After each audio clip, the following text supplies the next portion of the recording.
आज बैठक झाली, काय चर्चा झाली, काय निर्णय झाला? आजच्या बैठकीमध्ये विदर्भातील सर्व जिल्ह्यातून ओबीसी चळवळीतील ओबीसी साठी एक समर्पित काम करणारे सर्व नेते, कार्यकर्ते, पदाधिकारी आले होते.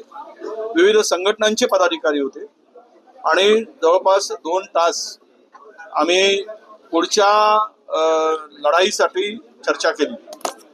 खरं तर पूर्वी सेम डेटला जो जी आर काढला त्यामध्ये पहिला जी आर पात्र असा होता आणि दुसरा जी आर त्यातून पात्र काढून टाकलं आणि सरसकट असा त्याचा अर्थ होतो.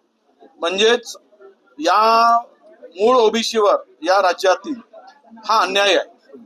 बघा, ज्यांच्या नोंदी कुणबी म्हणून आहेत त्यांना देण्यासाठी कुणाचाही विरोध नाही, परंतु सरसकट असा जी आर काढून कुठला तरी दाखला देऊन त्यामध्ये ओबीसी समाजामध्ये प्रचंड आता चीड आणि नैराश्यही आहे.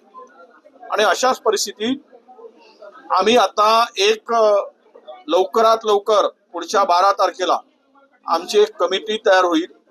या एकूण जी आरच्या संदर्भात खूप चर्चा झाली.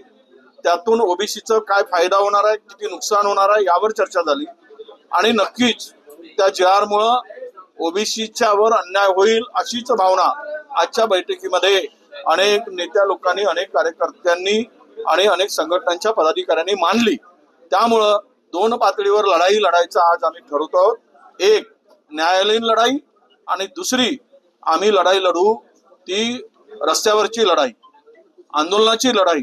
अशी 2ही पातळीवर आमची चर्चा झाली आणि त्या संदर्भात एक कमिटी 25 ते 30 लोकांची विदर्भातील लोकांची करायची आणि नागपुरामध्ये त्याचा मोर्चा, आपल्याला एक मोठा मोर्चा करून आपल्या हक्काचं संरक्षण, आम्ही कोणावर अन्याय नाही तर आमच्या हक्काचं संरक्षण व्हावं आणि ओबीसीच्या हक्काला कुठेही बाधा पोहोचू नये, आरक्षणाला कुठली ठेच लागू नये, ही त्यामागची भूमिका आमची असणार आहे.